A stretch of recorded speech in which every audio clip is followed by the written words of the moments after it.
Hello everyone, good evening, আসসালামু আলাইকুম। কেমন আছো সবাই? আশা করি তোমরা সবাই অনেক ভালো আছো। আমিও আলহামদুলিল্লাহ বেশ ভালো আছি। আমি তারা লাইফস্টাইল ডেইলি ব্লগে চলে আসলাম আর একটা নতুন ব্লগ নিয়ে। আশা করি আজকের ব্লগটা তোমাদের অনেক ভালো লাগবে। তবে কিন্তু একদম শুরু থেকে শেষ পর্যন্ত সাথে থাকতে হবে। ভিডিওর শুরুতেই বলি, তোমরা যদি আজকে আমার ব্লগটা নতুন দেখে থাকো তাহলে প্লিজ আমার চ্যানেলটি সাবস্ক্রাইব করে পাশে থাকবে আর একটা মিষ্টি কমেন্ট করে রাখবে, আমিও যেন সেই কমেন্ট সূত্র ধরে তোমাদের বাড়িতে খুব তাড়াতাড়ি পৌঁছে যেতে পারি। ঘড়িতে এখন সময় ওই প্রায় 6:45 বাজে। বাবুকে তুলছিলাম, ও তো উঠছে না ঘুম থেকে, আর ও বিকালে ঘুমালে একটু উঠতে লেটই করে ফেলে। তো আজান হয়ে গেছে, আমি এখানে একটা ঘরে লোমান জ্বালাচ্ছিলাম। আর এই সন্ধ্যার সময় কিন্তু আমি রোজই একটা করে লোমান জ্বালিয়ে দিই। এতে একটা কিন্তু বাড়িতে আলাদাই পজিটিভ ভাইবস পাওয়া যায়। আজকে একটা বার্থডে ইনভাইট আছে, একটু পরে যাব মার্কেটে কিছু শপিং করব, মানে ওই বার্থডের গিফট নিতে যাব। হঠাৎ করেই রাজা ফোন করে বলল যে রেডি হয়ে থাকবে, আমি আসছি অফিস থেকে, এসে মার্কেটে যাব। তার আগে সন্ধ্যার চাটা খেয়ে নিচ্ছি, ও আসবে ওই 9টার দিকে। তো এখানে চাটা খেয়ে নিচ্ছি, চাটা খাওয়া দাওয়া করে তারপরেই বেরোবো। ও এখনও আসেনি, ও আসলে দুজনে একসাথে বসে চাটা খেতাম, কিন্তু ও আর আসতে একটু লেট হচ্ছে। আর সন্ধ্যার চাটা তো আমার না 7টা 7:30টার মধ্যে খেলে না হয় না, এই জন্য আমি এখন খেয়ে নিচ্ছি, ও আসলে 1 কাপ করে দেবো। বাবুর জন্য এখানে দুধ চকোস নিয়ে নিয়েছিলাম, বাবুকেও ঘুম থেকে তুলে খাইয়ে দিয়েছি। এই যে এখন রেডি হয়ে নিয়েছি। এখনও তবে ও আসেনি, ও বললো একটু লেট হয়ে গেছে, বলেছিল 9টায় আসবে, কিন্তু আসলো ওই 9:45টার সময়। তো আমাকে বললো আর ওপরে উঠবো না, ওপরে উঠলেই লেট হবে, তুমি একদম নিচে চলে আসো। তো এই যে নিচে এসে চলে আসছি। আর আমাদের কিন্তু এই সময় বিল্ডিংয়ের নিচে দিওয়ালির পুজো চলছিল, তো এতটা ভিড় ছিল, আর সাথে কিন্তু বৃষ্টিটাও সেই পরিমাণে হচ্ছে। তো দোকানে চলে এসেছি, এই যে দুটো ড্রেস নিয়েও নিয়েছি, একদমই বাড়িতে গিয়ে তোমাদের সাথে শেয়ার করছি, কারণ বৃষ্টিটা খুব হচ্ছিল তো ভাগো মত আমাকে পেরেছিলাম না। ये वाला अच्छा नहीं है हेलो अच्छा है स्टेशन मध्ये उभा आहे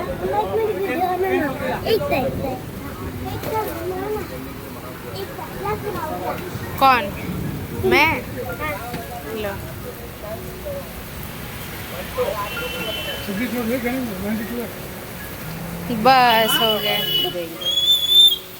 যেমন বৃষ্টি হচ্ছে সেই পরিমাণে কিন্তু বজ্রাঘাত পড়ছে। তো এখানে খুব কমই মানে আকাশ বিদ্যুৎ চমকায়, কিন্তু দেখতে পাচ্ছ কি পরিমাণে বিদ্যুৎটা চমকাচ্ছে এখন।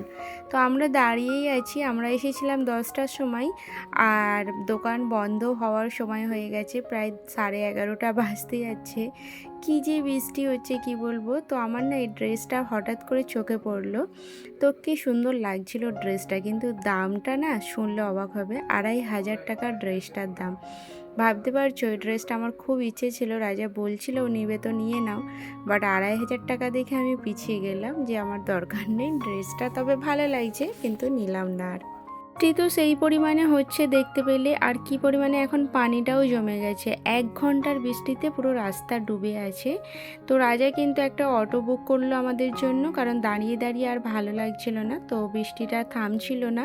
তো আমরা দুজনে মানে বাবু আর আমি অটোই করে চলে আসছি, আর ও ভিজে ভিজেই কিন্তু গাড়ি নিয়ে আসতে হলো ওকে। তো এসেই রান্না করছি, মানে 11:30টায় আমি রান্না বসাচ্ছি, কারণ আজকে তো দুপুরে আমি রান্না করেছিলাম না। ওই যে আগের ব্লগে শেয়ার করেছিলাম আমাদের পানি ভরা হয়েছিল না, তো সেই জন্য কিন্তু রান্না বান্না কিছু তেমন করেছিলাম না, কালকে রাত্রির ছিল সেটাই খাওয়া হয়েছে। তো সেই জন্য রাত্রিতে এখানে এসে আবার ওই আলু পোস্ত করব, একটু ডাল দিয়ে ডিম দিয়ে বানাবো। তো ডাল ডিমটা না আমাদের বেশ ভালো লাগে খেতে দুজনেরই, যখনই কিছু ডালের কথা হয়, মানে রাত্রিবেলা রাজাকে যদি বলি কী বানাবো, ও বলবে ডাল ডিম বানাও, আলু ভাজা করো, আলু ভাজা না হলে আলু ভাতে, ওই লঙ্কা পেঁয়াজ মানে তেল দিয়ে আলু ভাতে করতে। ভাতটা তো ওইদিকে বসিয়ে দিয়েছি, আর এই যে আলু পোস্তটাও ভাজা করব, তার জন্য আলুটাকে একদম মিডিয়াম সাইজের কেটে নিয়েছি, তার আগে ডালটাও কিন্তু বসিয়ে দিয়েছি। আর ওই ডাল ভোনা করেই আমি ডিমটা ছেড়ে দেবো ওপর থেকে। তো আমাদের ডাল ডিম সত্যি কথা খুবই ভালো লাগে খেতে, যারা করনি একবার করে দেখবে, খুব ভালো লাগবে। তো এই যে এখন কিন্তু লাইট নেই, বললাম না বৃষ্টিটা খুব হচ্ছে, আর এই বৃষ্টিতে কিন্তু 8তলার ওপরে না সিঁড়ি থেকেই উঠে আসতে হয়েছে, কারণ সন্ধ্যা থেকে লাইটটা ছিল না, আর বিল্ডিংয়ে যে জেনারেটর জ্বলে সেটাও কিন্তু বন্ধ হয়ে গেছে, দুটো লিফট চলে তো সেটাও বন্ধ হয়ে গেছে। আমার তো এত রাগ হচ্ছিল যে সিঁড়ি থেকে আর আমি উঠবো না, নিচেই বসে বসে একটু পুজো দেখে নিই। তো বসেছিলাম, ওখানে আবার সিঙ্গারা টিঙ্গারা দিয়েছিল খেতে, খাওয়া দাওয়া করে তারপরে উঠে আসলাম ওপরে। আগের দিন রাত্রিবেলা কয়েকটা কাজ কিন্তু আমি আগিয়ে রাখি, যেটা খুব জরুরি আমার জন্য। তো আমি কি করি, আমার যেহেতু এক হাতের সংসার, তো আর আমার বাবুর সকালে স্কুল থাকে, ওর অফিস থাকে, তো সেই জন্য কিন্তু সকাল থেকেই আমার ব্যস্ততার মধ্যে দিনটা শুরু হয়। তো আমি আগের দিন রাত্রি থেকে কয়েকটা কাজ আগিয়ে রাখি, যেটা আমি তোমাদের সাথে আজকে শেয়ার করব। তার আগে বলি, আমার এক হাতের কিন্তু একটা বালা নেই, দেখতে খুবই খারাপ লাগছে। অ্যাকচুয়ালি আমি ওয়াচ পরেছিলাম, সেটা খোলার পরে না আর পরা হয়নি, ব্যস্ততার মধ্যে আর পরা হয়নি। আসলাম তো 11:30টায়, এসেই রান্নাবান্নাটা শুরু করে দিয়েছি। তো এই যে সবজি কেটে আমি রেখে দিলাম, সাথে যে টমেটো, পেঁয়াজ, কাঁচা লঙ্কা, ধনিয়া পাতা, এগুলো যে রান্নার জন্য লাগে না, এই ছোটো ছোটো জিনিসগুলো দেখবে কাটতে খুব সময় লেগে যায়। আমি কি করি, এই আগের দিন রাত্রিবেলা এই কাজগুলো আগিয়ে রাখি। এই যে এটা পেঁয়াজ পাতা আলুটা, এটা আমি সকালের টিফিনের জন্য ফ্রাই করব, তো ওটাও করে দিলাম, সাথে দুপুরের রান্নারও এগুলো কেটে রেখে দিলাম। এটা দিল কালেজি ছিল, তো ছোটো কন্টেনারটাই ধরছিল না বলে আবার এক্সচেঞ্জ করে নিচ্ছি। তো দিল কালেজিটা অ্যাকচুয়ালি আজকে দুপুরে রান্না করার ছিল, বাট ওই পানি ছিল না বলে কিছু ধোয়াধুয়ি তেমন করতে পারছিলাম না, সেই জন্য এখন ভালোভাবে ধুয়ে পরিষ্কার করে রেখে দিচ্ছি, ওটা কাল রান্না করব। এতে না অনেকটা সুবিধা হলো, দেখতে পেলে আমার না হলে কালকে 1 ঘন্টা টাইমটা ওয়েস্ট চলে যেত, কারণ ওইগুলো কাটতে করতে, আর আমার মনে হয় রান্নার থেকে সবজি কাটাতেই বেশি সময় লেগে যায়।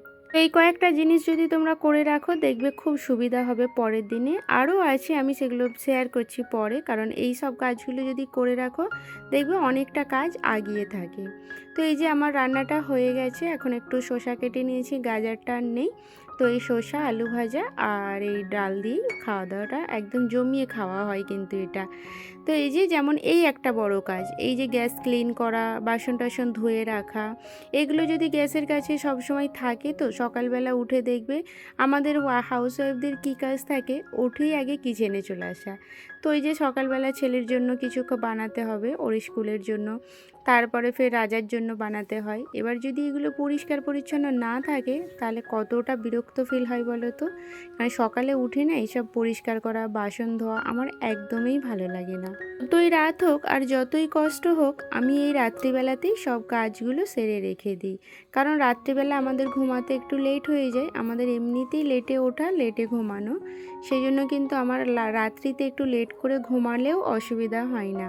তবে আমি রাত্রিতেই কাজগুলো সেরে রেখে দিই। এই বাসন টাসনগুলো যেমন সব ধুয়ে পোছে রেখে দিলাম, একদম সকালবেলা উঠবো, নাস্তা দিয়ে দিনটা শুরু করব। আর কিন্তু এই বাসন ধোয়া, গ্যাস ক্লিন করা, এইগুলোর আর ঝামেলা থাকবে না। তো এই জিনিসগুলো তোমরাও ফলো করে দেখবে, দেখবে অনেকটা সুবিধা হবে। তো এখন কিন্তু আমি একটু নিজের স্কিন কেয়ার করব। আর আমার যে মিরারটা, আমি এই মিরারটার কথা কোনোদিনও তোমাদের সাথে শেয়ার করিনি, যে এটা টাচিংওয়ালা, মানে যেমন টাচ করবে তেমনই, মানে 3-4 রকমের লাইট চেঞ্জ হবে। কোনো একদিন দেখাবো। হঠাৎ করে এখন মনে পড়লো এটা খুব ট্রেন্ডিংয়ে চলছে, মানে এই মিরারটা। তো ট্রেন্ডিংয়ে চলছে, তাদের মানে যারা শেয়ার করছে তারা বলছে তোমরা এই ধরনের মিরার কোনো দিনও দেখেছো? এই কথাটা দেখে সত্যি খুব হাসি আসে। এই কথাটা বলা কিন্তু উচিত না যে তোমরা দেখেছো কোনো দিনও এমন। তো আমি কয়েকজনের ভিডিওতে এমন দেখলাম, মানে ফেসবুকে রিলস টিলস এগুলোতে। ভাই তাদের উদ্দেশ্যে বলি, এই জিনিসগুলো কিন্তু আমাদের বাড়িতে 1.5 বছর আগে লাগানো হয়ে গেছে, এরও আগে থেকে উঠেছে। আমিও যখন দেখেছিলাম নতুনই দেখেছিলাম, বাট এখন দেখছি সবাই মানে সবার দেখা দেখি কিনছে, বাট এমন কথাগুলো বলছে যেন কোনোদিনও দেখেনি কেউ, তারাই শুধু দেখছে। তো যাই হোক, আমি কোনোদিনও কিন্তু মিরারের কথা কোনোদিনও তোমাদের বলিনি। এই ভিডিওটা দেখে মানে অনেকের ভিডিওই এমন দেখছি আর বলছে সবাই, তো সেই উদ্দেশ্যে আমিও বললাম যে আমার বাড়িতেও আছে এই মিরার, আমি অনেক আগেই দেখে নিয়েছি। তো যাই হোক, এখন হচ্ছে যে আমি রাত্রিতে স্কিন কেয়ার তো করে নিয়েছি, সাথে মাছেদের খাবারটাও দিলাম, কারণ আমার মাছেদের খাবারটা একদম জরুরি রাত্রিতে দেওয়া। এখন বসে পড়েছি, আমি যে ড্রেসগুলো নিয়েছিলাম সেগুলো তো তোমাদের সাথে শেয়ার করিনি, বা মানে দোকানে। তো আমি কিন্তু যার জন্য ড্রেসটা নিয়েছি, অ্যাকচুয়ালি মানে রাজার বন্ধুর মেয়ের বার্থডে আছে, তো তার বার্থডেতে আমাদের আজকে যাওয়ারও কথা ছিল, বাট এত বৃষ্টি হচ্ছে আমরা আর গেলাম না। আমরা বলেছি কালকে গিয়ে মানে গিফটটা দিয়ে চলে আসবো, জরুরি না যে বার্থডেতে খেতেই হবে। ছোটদের ড্রেসগুলো কি সুন্দর লাগছে, দেখো এই মেরুন কালারের ড্রেসটা এত সুন্দর, তবে ড্রেসগুলোর দামও বেশ ভালোই নিয়েছে। একটা নিয়েছে 625 টাকা আর একটা ওই 630 টাকার মতো। তো এটা হচ্ছে একদম একটা নিউবর্ন বেবি হয়েছে, মানে ওই বন্ধুরই আবার একটা মেয়ে হয়েছে তার জন্য, মানে ওই 15 দিনের এখন হয়েছে। তো আমার ওই দুটো ড্রেস পছন্দ হলো বলে ওই দুটো নিয়েছি। আর এটা হচ্ছে বার্থডে গার্লের ড্রেস। তো এই ড্রেসটা আমার খুব সুন্দর লাগছিলো, একদম পিঙ্ক, হালকা বেবি পিঙ্ক আছে, সাথে হোয়াইট আছে।